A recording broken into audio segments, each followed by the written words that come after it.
Essentially,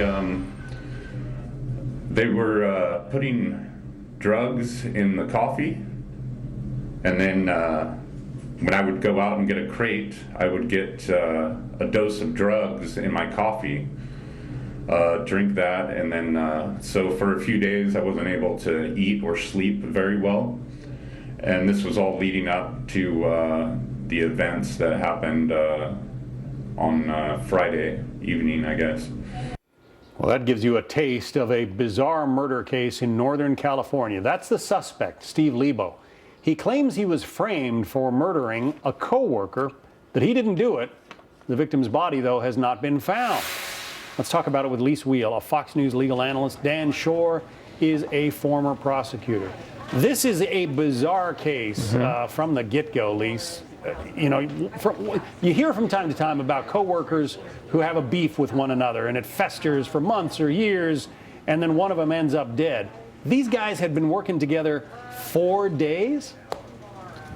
Right, and the idea that he would be, he comes out and he's talking to the media about this versus just, wait until you can actually talk to law enforcement or take the stand eventually in a trial. But he's saying his coffee was poisoned by some, non-existent poison, because it was tested, the coffee, and nothing was seen in it for days. And this is what, made him see a little, quirky or out of it. It really doesn't hold water, I hate to say. He says that on the day of the murder, he left work and just went driving around until 2 a.m., Dan. I guess maybe that's why he wanted there to be some drugs in his coffee, because it's kind of odd, you don't generally go driving around till 2 a.m. and not know where you're going or tell anybody where you're going. Is this a possible alibi that we just heard? What is that? Well, that's clearly what he's going for, because the allegation is that he killed his coworker on a Friday, and his whereabouts from the time that he left office with the coworker till early in the morning are unknown. So he's saying, well, I was just driving around, and to make that believable, he's trying to say that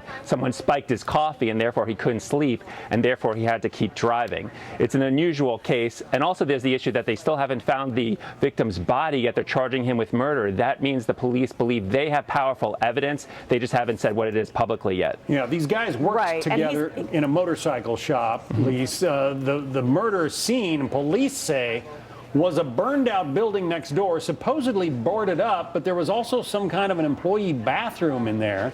Police say there's evidence there that convinces them this guy is dead. What would that be? Well, you think about arson, you think about a charred, I hate to say it, a charred body, something like that. You see particular remains. We don't know what they have, but I tell you, it's a lot more than just this guy driving around at 2 o'clock in the morning, which is strange. They would not arrest him for that. But then the fact that he sort of preemptively comes up with this defense of the non-existent poison in the coffee tells me he's maybe trying to hide something. That's what the police are going after. But I've heard of cases, Dan, where, police say, this is a murder case, this is a murder trial, prosecutors will go along with it in certain circumstances, but it usually becomes a murder case months after a person goes missing, sometimes years. They say, well, we know he or she is dead, we just don't know where he or she is. This has only been a week. Right, and that makes this even more unusual. Someone can be prosecuted for murder even if the body hasn't been found, as long as the prosecution can show beyond a reasonable doubt that the victim was killed and killed by the defendant. But usually, when they can't find the body, law enforcement takes time to try to find the body before reaching the conclusion that they'll prosecute without the body. Here, the fact that within a matter of days, they've not only said that this is the crime scene in that abandoned building and that this is the person who killed the victim shows that the police believe they have something very powerful, and they're going to probably bring that publicly later. Go ahead, Lise. And exactly what I want to jump in with Dan on that is that, what we're getting is not what the prosecutors have. The prosecutors have no duty. In fact, they should not be telling us and the public what they have. So to go out and arrest him and then he comes forward with his alibi tells me exactly what Dan is saying. They have a lot more information. They may even have remains of a body. But again, I come back to the fact that these guys barely knew each other, Dan. They had worked together about 4 days. Apparently the victim, Myrick, had been transferred to this location from a sister motorcycle shop.